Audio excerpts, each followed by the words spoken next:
ವಿಧಾನ ಪರಿಷತ್ ಕಲಾಪ ಗದ್ದಲದಲ್ಲಿಯೇ ಆರಂಭವಾಗಿ ಗದ್ದಲದಲ್ಲಿಯೇ ಮುಕ್ತಾಯವಾಯಿತು. ಕಲಾಪ ಆರಂಭವಾಗ್ತಿದ್ದಂತೆ ಇವತ್ತು ಸಹ ಬಿಜೆಪಿ ಸದಸ್ಯರು ಕಳಂಕಿತರ ಸಚಿವರ ವಿಷಯವನ್ನು ಪ್ರಸ್ತಾಪಿಸಿದರು. ಬಿಜೆಪಿ ಪ್ರಸ್ತಾಪಕ್ಕೆ ಆಡಳಿತ ಪಕ್ಷ ಕಾಂಗ್ರೆಸ್ ತೀವ್ರ ಆಕ್ಷೇಪವನ್ನು ವ್ಯಕ್ತಪಡಿಸಿತು. ಸದನದ ಬಾವಿಗಿಳಿದು ಬಿಜೆಪಿ ಸದಸ್ಯರು ಪ್ರತಿಭಟನೆ ನಡೆಸಿದರು. ಪರಿಷತ್ನಲ್ಲಿ ಸರ್ಕಾರದ ವಿರುದ್ಧ ಭಿತ್ತಿ ಪತ್ರ ಪ್ರದರ್ಶನ ಮಾಡಿದರು.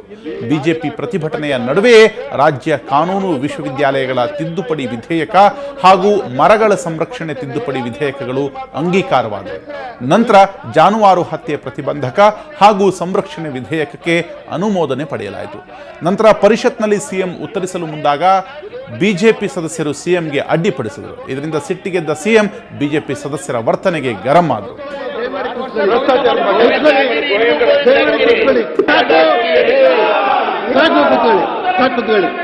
ಈಗ ಮಾನ್ಯ ಕಾನೂನು ಸಚಿವರು 2003ರಿಂದ 2010ರವರೆಗೆ 8 ವರ್ಷಗಳ ಕಾಲ 2,000 ಕೋಟಿ ಖರ್ಚು ಮಾಡಬೇಕು ಅಂತ ಹೇಳಿದ್ರು. ಈ ವರ್ಷಕ್ಕೆ ಮುಗಿತಾ ಇದ್ದಾರೆ.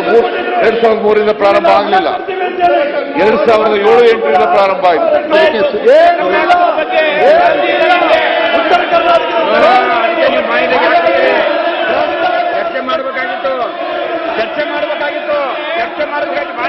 ಸಭಾಪತಿ ಅವರೇ, ಇವರಿಗೆ ಅಭಿವೃದ್ಧಿ ಬಗ್ಗೆ ಕಾಳಜಿ ಕಿಂಚತ್ತೂ ಇಲ್ಲ. ಇದ್ದಿದ್ರೆ ಈ ತರ ಧರಣಾ ಪ್ರತಿಭಟನೆ ಮಾಡ್ಕೊಂಡು ಕಾಲ ಮಾಡ್ತಿರ್ಲಿಲ್ಲ. ಈ ಸದನದ ಸಮಯ ಎಲ್ಲ ಹಾಳು ಮಾಡಿದ್ರು.